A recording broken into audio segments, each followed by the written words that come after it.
Prime Minister raises K-terror with Trudeau.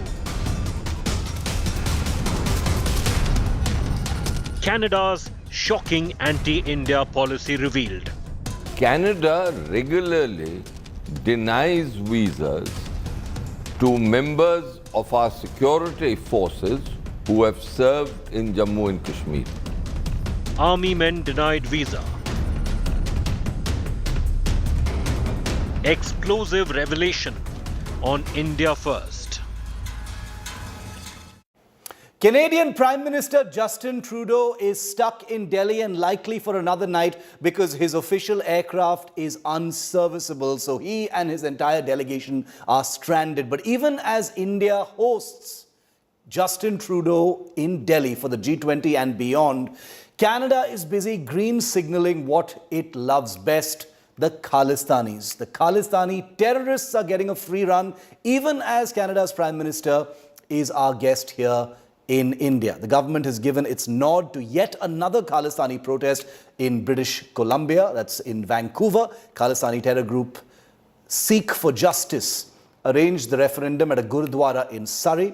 In a provocative speech, Khalistani terrorists gave an open threat to Prime Minister Modi, Home Minister Shah and Foreign Minister Dr. Jaishankar. This comes a day after Prime Minister Modi conveyed India's very strong concerns about anti-India activities of Khalistani elements in Canada to his Canadian counterpart, Justin Trudeau. Well, notably, Canada gave permission to another protest while Trudeau is, like I said, stuck in India as his official aircraft has faced a technical snag. We have an update that a backup aircraft is on its way to pick up Prime Minister Trudeau from Delhi. Well, in the past couple of months, major anti-India incidents have been reported in Canada, including posters revealing the names, details, photographs of Indian ambassadors, high commissioners and officials in Canada, the United States and elsewhere, calling for harm to be inflicted on them. Despite all this, Prime Minister Trudeau has not taken a single bit of action, which makes many believe that he's being soft on Khalistani separatists because of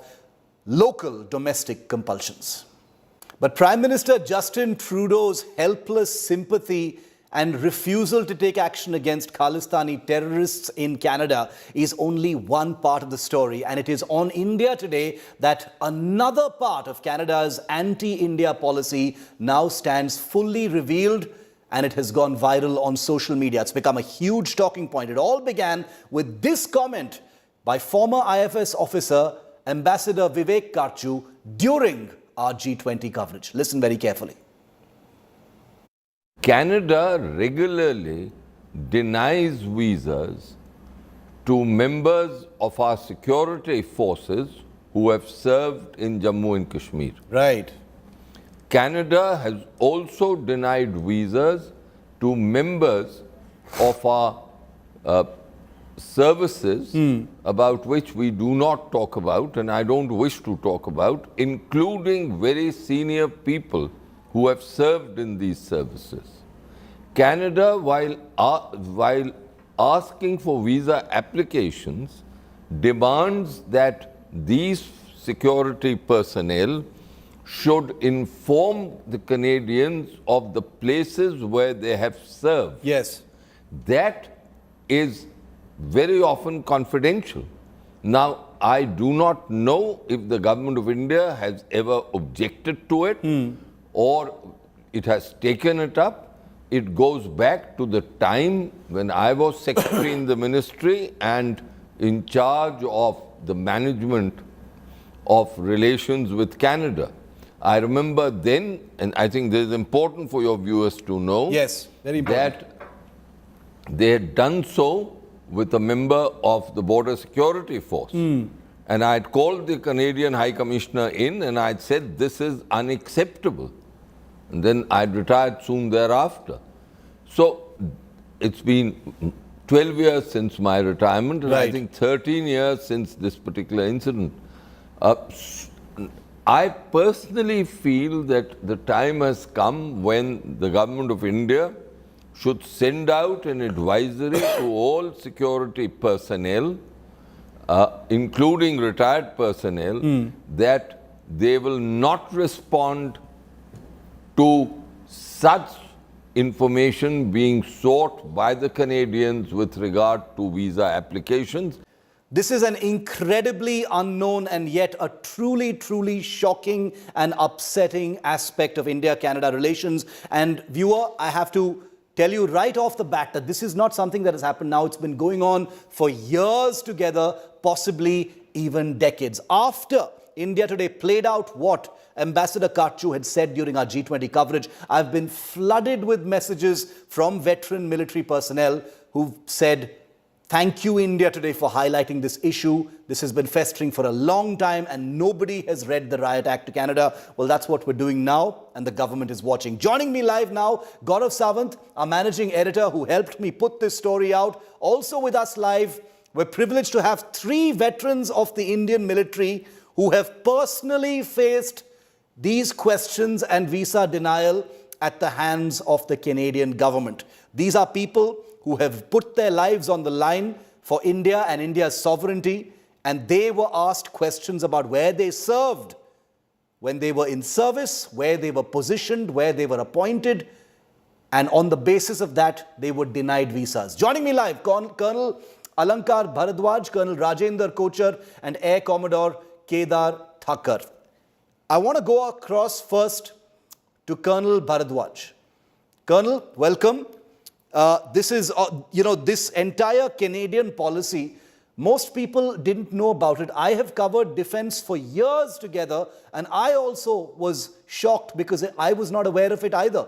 Take us through very quickly your experience of what happened when you applied for a visa, sir. Thanks, Shiv, for inviting me on your show. I'm very glad that you picked up such an important topic, and I would say it's a little touchy topic for a number of defense officers who face problems when they apply for a Canadian visa. Now, talking about my personal experience, I have a couple of relations, friends in US and Canada, and I applied for this visa with both the countries way back in 2009. Now, 72 hours after applying for US visa, I got my visa, and then I applied for the Canadian visa. So the very first question, which was put across, and I got a communique that they want to know, where have you served? What are the locations? Probably who's your boss? And in particular, I was guided by my travel agent that, probably they want to know whether there are any kind of, problems you've had in Jammu and Kashmir. And what guidance I got, I wrote very categorically that, look, I'm a logistics officer and never in my life I have, got involved in active insurgency. Now, after this, there was a total for good about 3 weeks. And these good olden days, you had to buy a ticket first and then apply for a visa. Yes. My family was traveling with me, and I got my visa from Canadians after 22, 23, and just 2 days before the flight. So had I not got my visa and the passport in time, I would have my flight to the US also. Now, the ordeal did not get over at that time itself. Once I landed up in the US and I was traveling to Canada, along with my relations who happened to be US nationals. Again, the vehicle was stopped, and good about for 15-20 minutes, the person at the border outpost questioned me about my, stay in Assam, what about the operations I did in Jammu and Kashmir. It was only after I laid stress and I said, firstly, look, there is no case against me. Number 2, I've served in United Nations from 2000 to 2001, and people have done a background check. Yes. That he let me go. And I've traveled quite a lot, and I have never experienced this kind of a thing. I've been to good about 27 odd countries, but it was not a very pleasant experience getting. This is, I would take it a step further, Colonel Bharadwaj, and call this absolute humiliation. Even if you're a logistics officer, even if you're a frontline Rashtriya Rifles soldier or officer, my simple question is, how dare a country like Canada, inflict such questions and discriminate and decide on visa issuance? Of course, it's their prerogative, but on these considerations, India is a democracy, India is a sovereign country, the armed forces operate under the government. Who the hell is Canada to decide whether to give visas to someone who has not operated in Jammu and Kashmir or the Northeast and some who have not? Colonel Kochar, you have no doubt also served in frontline areas like J&K and the Northeast. I hear you also faced the same thing when you wanted a Canadian visa. I have my personal experience in the sense that I had applied for my visa on 8th of Feb. And the sequence of events which have taken place thereafter, the 17th I get a letter for biometrics, 22nd the biometrics is done, 28th Feb biometrics is completed. Thereafter, on 26th May, I am asked for additional information which you had been referring now, the date of promotion, the appointments held, operational areas where you served and all. So it was very difficult to give me all that information because that is in the national interest Yes. that I would need to disclose to anyone. So I simply gave a certificate that the information sought for cannot be given, keeping in view the national interest of my country. And thereafter, on 18th July, I got a mail that they have received my additional input and they are processing it. And till date, now 7 months have elapsed. I have no input whether I'll be getting my visa, I'll not be getting my visa, is it being rejected? Unbelievable. And I'm actually in a confused state of mind as of now. This is absolutely unbelievable. And Gaurav Sawant, our managing editor who's with us, he's one of the few journalists who actually reported this story over 10 years ago. Gaurav, I'm going to come to you on that question in just a moment because I'm still reeling in shock that this has been allowed to continue for so long. But I want to go to Air Commodore Kedar Thakur, who has also faced this. Air Commodore, we saw your tweet in response to our broadcast highlighting this issue. Take us through what you faced, sir. Thank you very much. First and foremost, so very kind of you to have picked up this issue, which is not really being done by anybody else. Thank you, sir. You know, my brother-in-law is a Canadian citizen. He's been residing for last 20 years and his son was getting married. So I applied on my own online for myself and my wife in the month of March. And within 1 month, my wife's visa came through. I thought in a few days' time, mine would also come through. It didn't happen. Another 1 month goes, and then I get a mail that please furnish these additional details since you were in military service. And the details they asked for were really shocking. They say where all you have been posted, what were your roles at each of those postings in my 35 years of the service, who were my commanding officers, in which all operations I participated, what was my role in those operations, which were the other units who participated in those operations and what were their roles. This is the kind of information they had asked for. I found it ridiculous. I replied to them that it is not possible for me to furnish. I have been a air traffic control officer and I have been a Air Force police officer. And during that, I have not been found wanting on any of these things. I have not involved in any other untoward incident or activity. And so visa may be granted. This was about 5 months back. And since then, I haven't heard. I suppose, although I have not served in J&K, but I suppose that because I have been Air Force police officer and I had also been a pro-marshal presiding over the Air Force security, probably that's one of the reasons, like we see in media, that they are very averse to permit such people. I want to make one thing very clear, because Colonel Bharadwaj, Colonel Kochar and Air Commodore Thakur are being very gentlemanly by saying that they had clarified that they have nothing untoward against them. They were not part of a counterinsurgency operations, etc., etc. Let me make it very clear. And Gaurav, correct me if I'm wrong here, that Canada has no business denying a visa on this basis to anyone. Let them be Rashtra Rifles, let them be Assam Rifles, let them operate in the Northeast, let them operate in Arunachal, let them operate in J&K, I don't care. How dare they have this policy, Gaurav? Shiv, it is a flawed policy, but it is a policy that exists. And these are 3 veterans.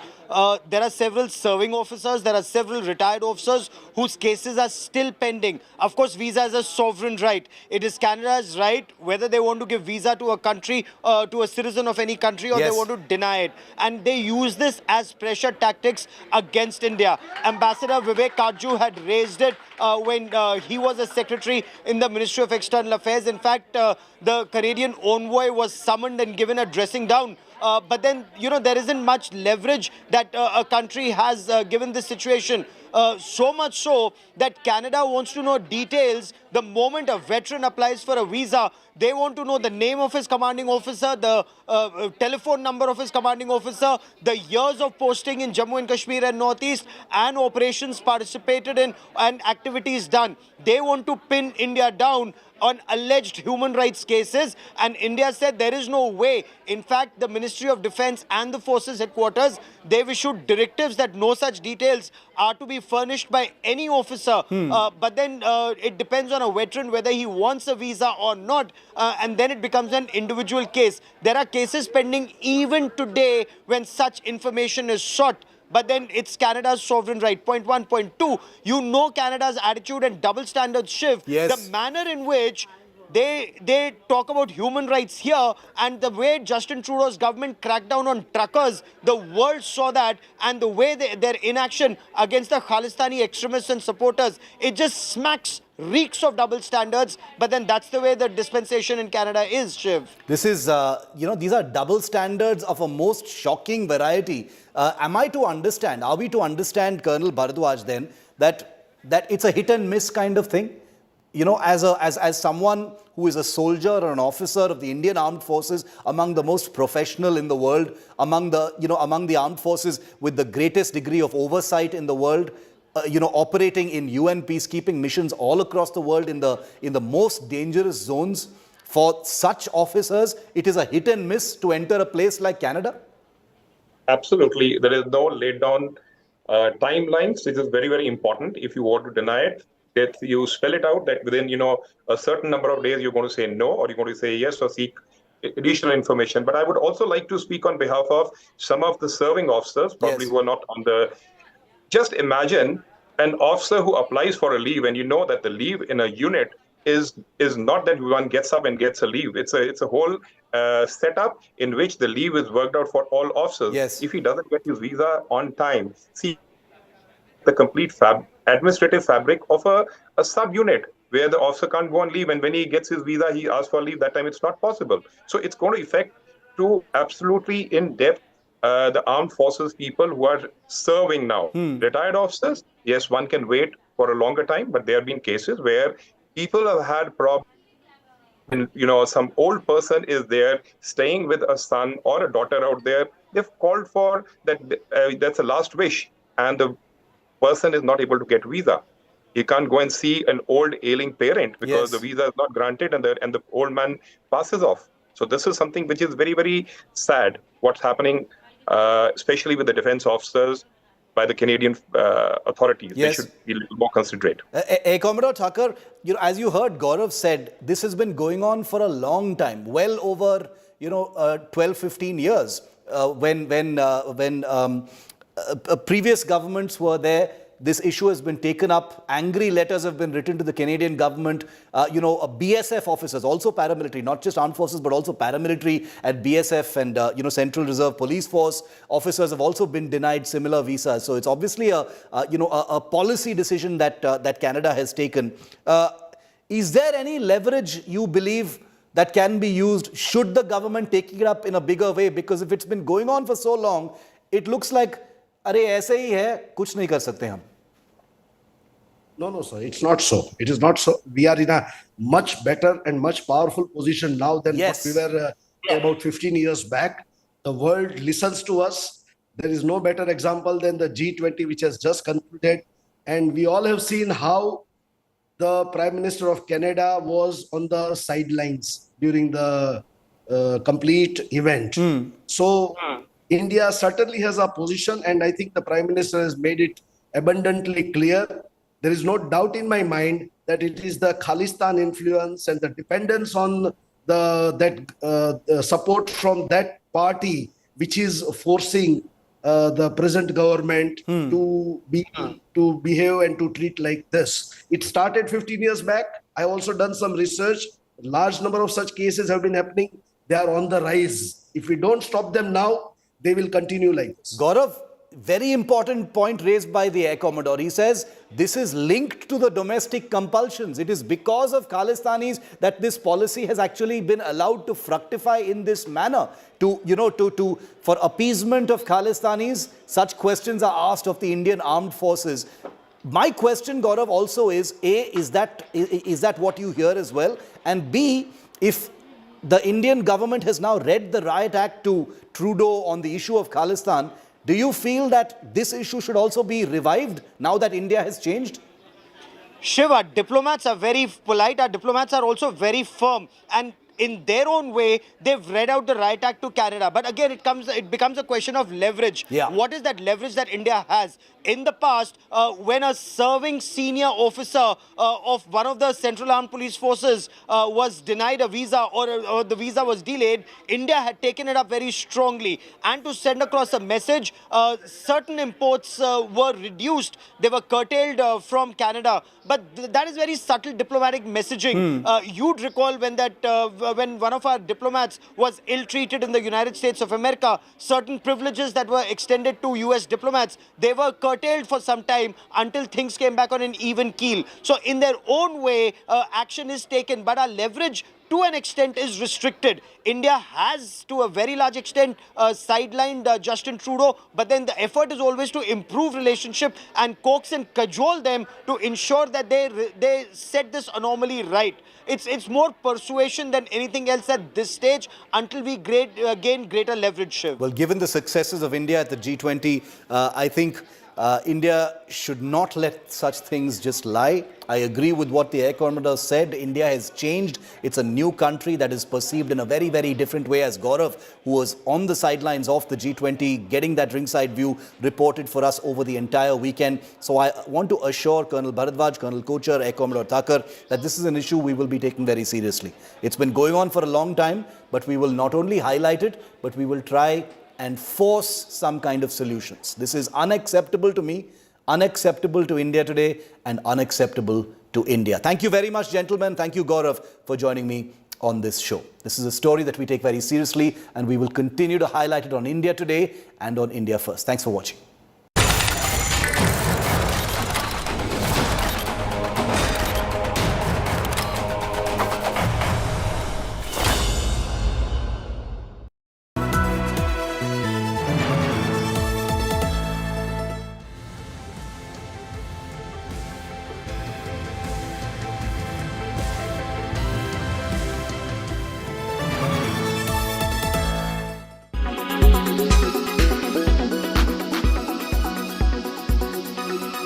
Let me start by the vision that the Prime Minister had outlined in that interview he did with us, catalyst for a new global order. Do you think in the Delhi declaration that's come out, Minister Hardeep Puri, that objective has been achieved?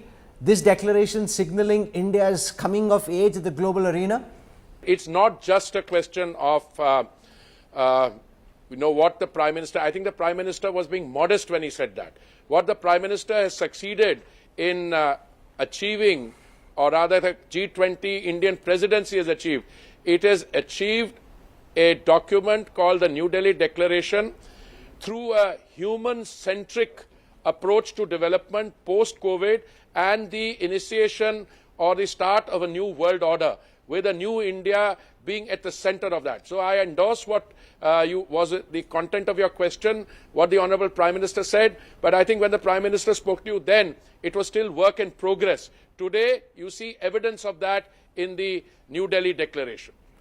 Can you explain to everyone watching how this corridor between India, the Mideast and Europe will actually work in the real sense? It's a fantastic idea. To be able to bring these countries on board is a huge achievement, but how will it operationalize? What will it really mean on the ground? I'm probably the wrong person, and I want to be uncharacteristically modest. This is a question which should be addressed to those of my colleagues who will be dealing with the issue. I can tell you that infrastructural cooperation is one thing, and I think the countries of the Middle East, the two countries that you have in mind, the United States, India, they will be able to achieve that. But I want to draw your attention, if you permit, to the Global Biofuels Alliance. I think that is another very major takeaway that you're going to get from this G20. Why?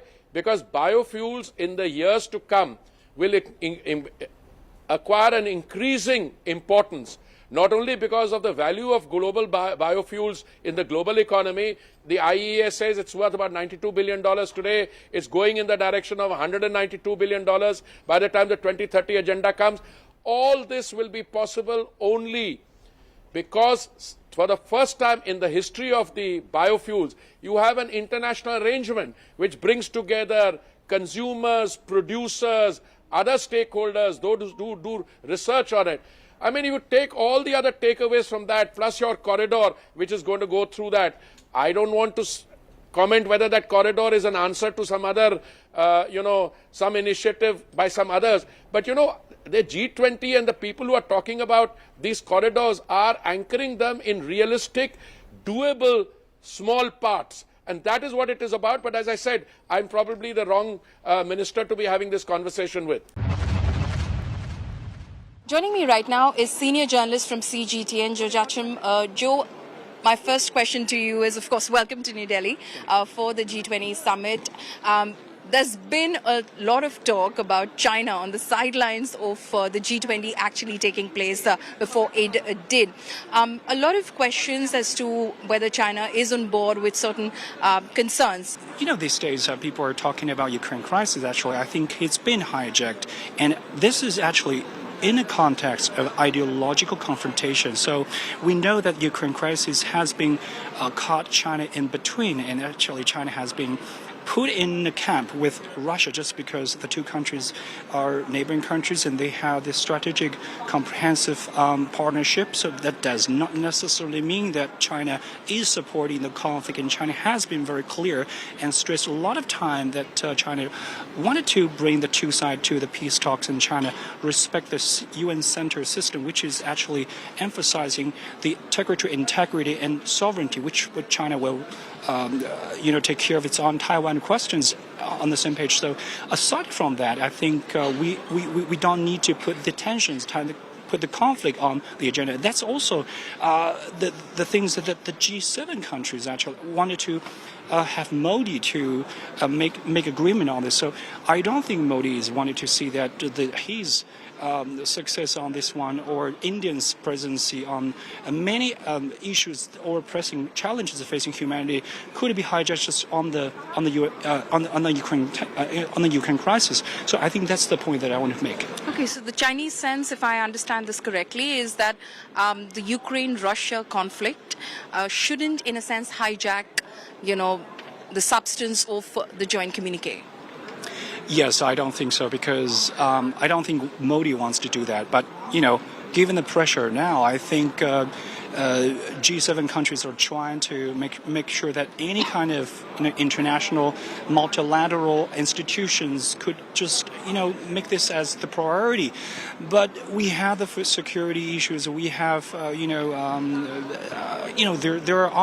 there are many ongoing conflicts in the world. So, but I think for the developing nations, I think the most important factor is just because I think challenges are facing these developing countries, and the economic recovery are really the formidable one for those. I think this is the priorities, and this is a different agenda for the developing countries. So I think Modi wants to make sure that the world can be focusing on that. That's the reason why China or other developing countries or mechanism within the BRICS mechanism wanted to make sure that we have we can be free from the U.S. sanctions or these technology monopoly in the North, and we actually wanted to because China has proved itself that it can help alleviate poverty, and this is also the common issues for most of the developing nations. And I think inviting African Union to the family is one strong signal that we wanted to get back on the track for the humanity development.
and welcome. You're watching the Business Today show with me, Sakshi Batra. First up, the top news we're tracking for you tonight. India's G20 win lifts Nifty to a record high as it hits 20,000 mark for the very first time. Experts believe the rally may continue.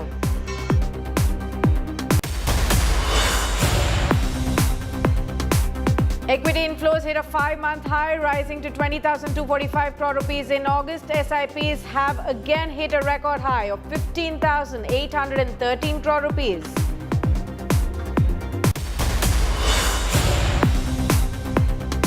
The 12th annual India-UK Economic Financial Dialogue held in New Delhi a day after the G20 summit. UK-India Infra-Financing Bridge launched in the backdrop of great chemistry between Prime Minister Modi and Prime Minister Sunak. Good news for buyers. Investors can now buy gold at 5,923 rupees per gram till this Friday in this new tranche of the RBI sovereign gold bond scheme.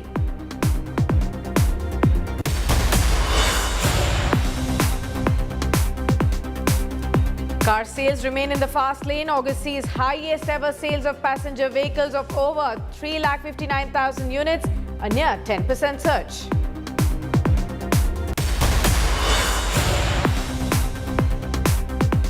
And Apple will be launching its new line of iPhones on Tuesday evening, and we will bring you live coverage on Business Today television.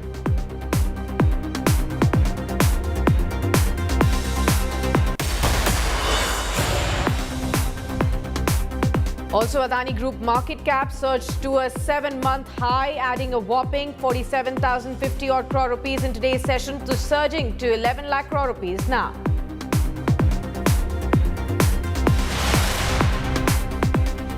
Straight on to the first story tonight.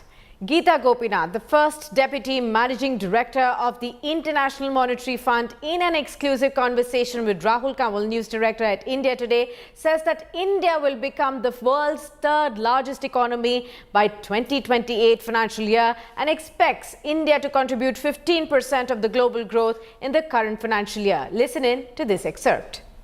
Let's spend a moment on your reading of the Indian economy at the moment. Seen as one of the key growth engines of the global economy. India projected to grow at 6.1% 2023, 6.3% next year.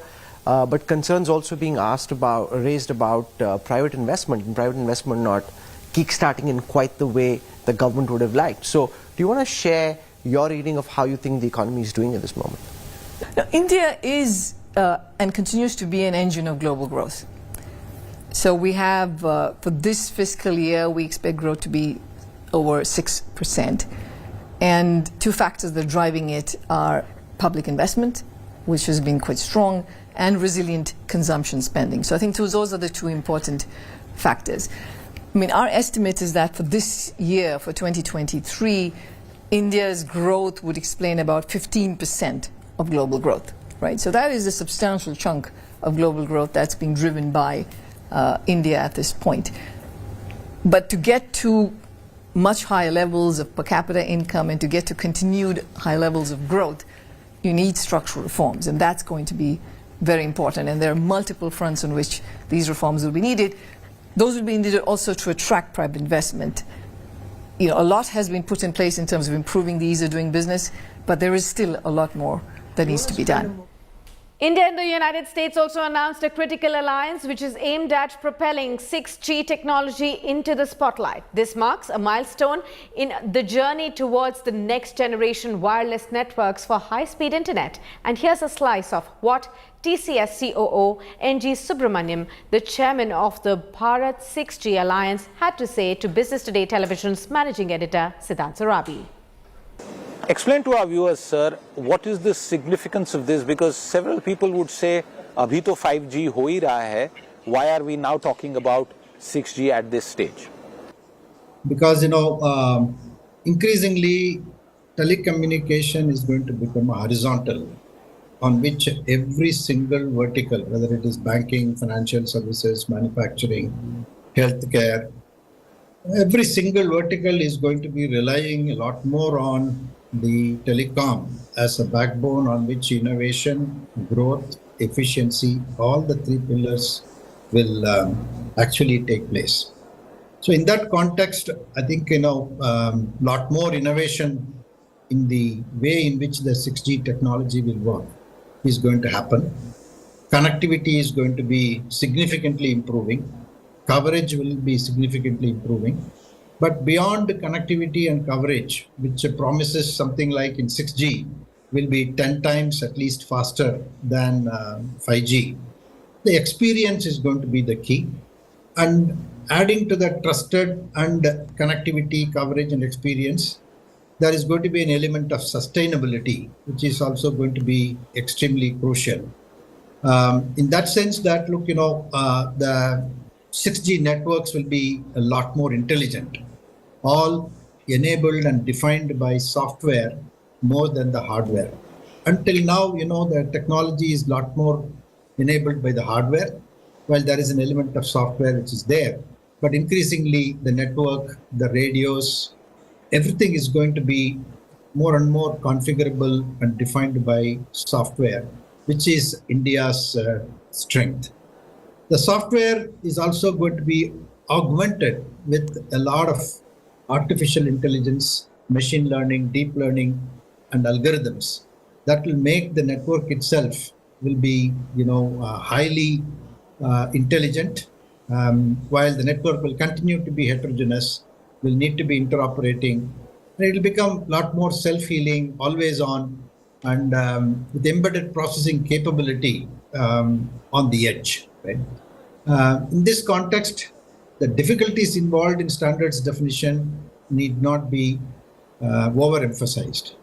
To achieve the desired level of flexibility, adaptability, interoperability, open collaboration between academia, industry, startups, society, and the government is crucial. In that context, the alliance between Bharat 6G Alliance and NextG Alliance in the United States is a great step in the right direction. Maruti Suzuki Chairman R.C. Bhargava says India is well poised on the biofuel development front. Speaking to Business Today TV a day after the Delhi Declaration and announcements on the Biofuel Alliance and a global connectivity corridor, the veteran Indian business executive said that the corridor will open up avenues for the Indian automobile industry, and such developments at world stage becomes easier for businesses to flourish. How do you envision the developments, especially the two major developments on the Biofuel Alliance and also on the economic corridor? What does it entail for the automobile sector and especially for the Maruti Suzuki? Well, I think any steps which are taken on a global scale, which ease the business of countries working together and sharing the production facilities and the market for each other's benefits, I think is good for all industry. And what has happened in this G20 is that a lot of steps have been taken which I think will have consequences of great importance to all industry, including the automobile industry, in the coming years. Because as we have been saying from Maruti for many a couple of years now at least, India is eminently suited to develop biofuel resources. We have the largest cattle population, we have the largest agricultural waste. These are all renewable raw materials for biogas and biofuels. And therefore an alliance in this area is of the highest importance for the future of carbon neutrality, for the benefit of the smaller car users, and for providing fuels which are totally green and totally renewable. The economic corridor, of course, has some years to go before it becomes a reality. But once that happens, it again will open up a lot of opportunities for the automobile sector and other sectors. Sure. Sure. Mr. Bhargav, also with the discussions around supply chain resilience at the G20, how does Maruti Suzuki plan to adapt different strategies now, considering the supply chain issues have eased out? But do you think with these two special announcements, do you think in the near future we can expect for the supply chain issues to be completely sorted out? You know, nothing is ever completely sorted out, Chetan. But we're certainly moving in the right direction. And India has been becoming a part of the global supply chains. Our auto component industry has made tremendous strides over the last few years. We have substantial export of components from India. And I think the measures which have been accepted in this G20 are all directed towards making it possible for countries like India to participate to a much larger extent in strengthening the global supply chains, de-risking the supply chains from dependence on limited sources and such things. Well, let's slip into a short break right now. The big Apple event is tomorrow when we will see the launch of the iPhone 15 series. Business Today TV will bring you detailed report of what to expect now from tomorrow's event. Stay tuned.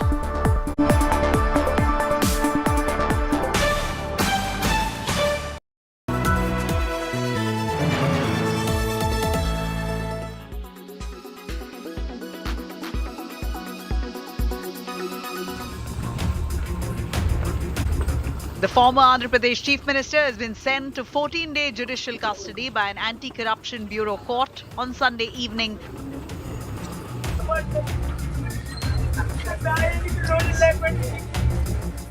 While TDP workers, on the other hand, held a hunger strike protesting against the verdict. Andhra Pradesh Minister Roja celebrated the verdict alongside YSRCP cadres by bursting crackers and distributing sweets at her residence. Naidu was questioned for nearly 10 hours at the CID office in Kunchanapalli. Naidu was then taken to the Government General Hospital at 3:40 a.m. for medical tests before being taken back to the SIT's office. The alleged scam is said to have taken place in the State Skill Development Corporation during the TDP's regime from 2014 to 2019. The CID has alleged that 371 crore rupees of government funds were transferred to shell companies while seeking his remand for further investigation. Whether it is India, whether it is NDA, whether it is Pawan Kalyan or whether it is some other party, the case should be seen at this level, and Chandrababu Naidu is the main culprit and he enjoyed the public money of 371 crores and he should be punished for this.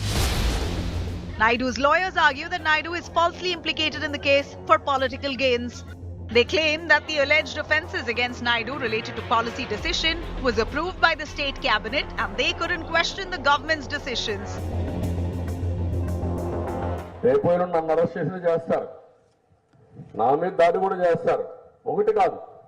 ఎన్ని అరాచకాలు చేయాలనో వాళ్ళు చేసే తప్పులన్నీ మన మీద పెట్టి నేను నిప్పులాగా బ్రతికా. మీరు గుర్తుపెట్టుకోవాలా, 45 సంవత్సరాలుగా ఎవ్వరూ ధైర్యం చేసి నా మీద కేసు పెట్టలేదంటే ఎక్కడ సాక్ష్యాధారాలు కానీ ఎవిడెన్స్ లేవు.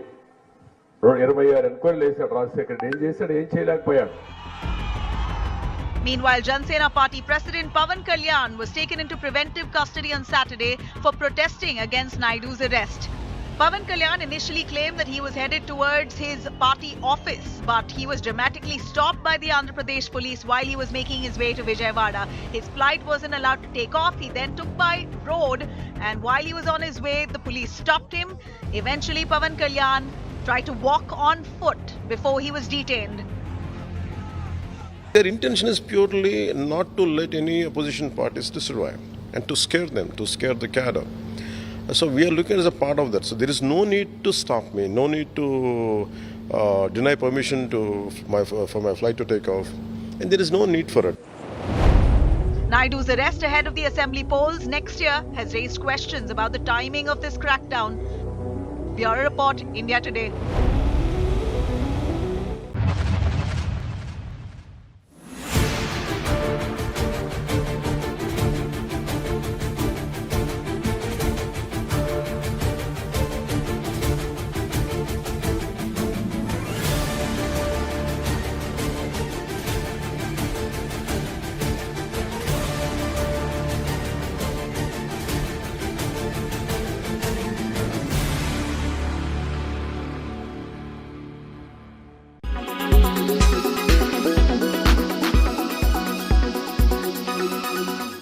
Make your media plan smarter with India Today Live TV on your connected devices.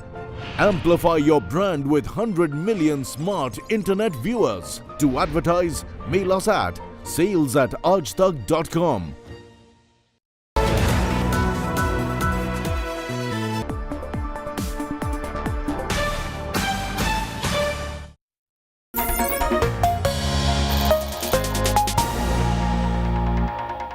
Welcome back. You're watching the Business Today show with me, Sakshi Batra. Now, the Indian stock markets have also given a big salute to the G20 win for India as the Nifty hit a record high of 20,000 for the very first time.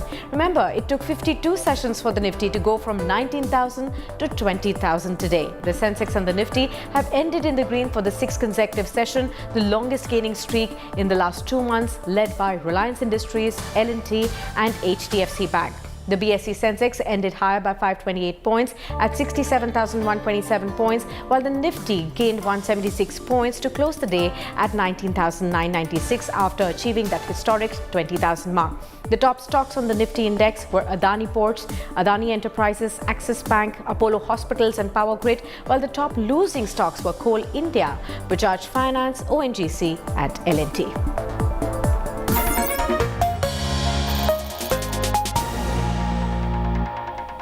And as the Nifty hits 20,000, the big question now is, will this rally sustain? And what is the best way for investors to now approach these record high stock markets? Watch this segment from our special series, Market Masters, where my colleague Shailendra Bhatnagar and I spoke to Atul Suri, CEO of Marathon Trends, earlier in the day to find out where will money be made in the markets right now. What, according to you, would be an optimistic estimate on the Nifty? Yeah, so, I have been actually on media and been talking about a target of around 21,500 to 22,000 on the Nifty, which even from these levels is around a good, I would say 10% plus from here, which I think is very good because if you look at it from an index point of view, from after the move that we've had from around 17,000 that was there sometime in March to where it is right now, I feel that even if we have another 10% upside, on the index per se, that's great because also what we are realizing is that in this rally, the Nifty's performance is muted by virtue of the composition. Let me explain this, that if you look at the two principal contributors to the Nifty, one is banks and second is IT. And if you look at the large cap banks and the large cap IT, you'll realize that these two are actually not doing much. In fact, they're almost sideways. And though the market is not at lifetime highs, lifetime highs being just about as recent as 20,000 or whatever, but a lot of sectors and stocks are at lifetime highs. So for me personally, the broader market is at lifetime highs. The Nifty is not there. The Nifty's performance is muted because your two principal drivers have actually been sideways. So if I say a 10% up move in the index from here, I feel overall there'll be a lot more gains in the portfolio. I think there'll be a lot more opportunities. And the most impressive part of this rally is that it's very broad-based. One is, of course, headline numbers, indexes that we look at, but breadth is very important. So you are seeing excellent sectorial breadths. You see the number of sectors that are making new highs and excellent stock breadth also. See, the last month of August, if you see, the index was, I think, just 0.5% negative or something. It was a consolidation or a time-wise correction. But you'll find that stocks continue to make lifetime highs. Sectors continue to make lifetime highs. So I think for me, the breadth is actually more encouraging than just the Nifty. That's why I feel that a 10% up move in Nifty will be very, very good for investors because I think a lot of stocks and sectors will outperform by miles. I wanted to actually ask your views. Over the last 48 hours, you would have witnessed the way the world has been watching India amid the G20 summit. I think Vasudhaiva Kutumbakam, history in the making, India's presidency, 100% consensus on the declaration, the way India has emerged as the voice of the global south. How has all of this really reflected on the Indian markets? Do you see a meaningful reflection of that in the coming months or so because of the G20 too? See, I think that it is definitely a sentiment booster. It's very important. And India as a country, as a race, the whole shift from India to Bharat, I think is very, very symbolic, and it's a mindset shift. The big difference that I'm noticing is the mindset shift. All of the physical assets are nothing but follow or what humans do. And if humans and a race, we start thinking differently, we start thinking with confidence, I think that's the biggest shift. As I said, it's not the tangibles, the intangibles that create revolutions. It's the ideas and beliefs that do. And I think we are transitioning to that. As far as the impact on the market goes, yes, it definitely has a positive sentiment and a rub-off effect. But specifically, some sectors or some themes get affected more. And since I'm a trend investor, for me, that is very, very important. What I think, Sakshi, is that what has really shifted, or what I'm noticing in the last up move for the last few months is that for many years, Indian markets were dominated by a few stocks which were external driven, which were export driven. So I mentioned IT large caps and a lot of other sectors, which were more about exports and opportunities globally. But what has changed in the last 3 to 6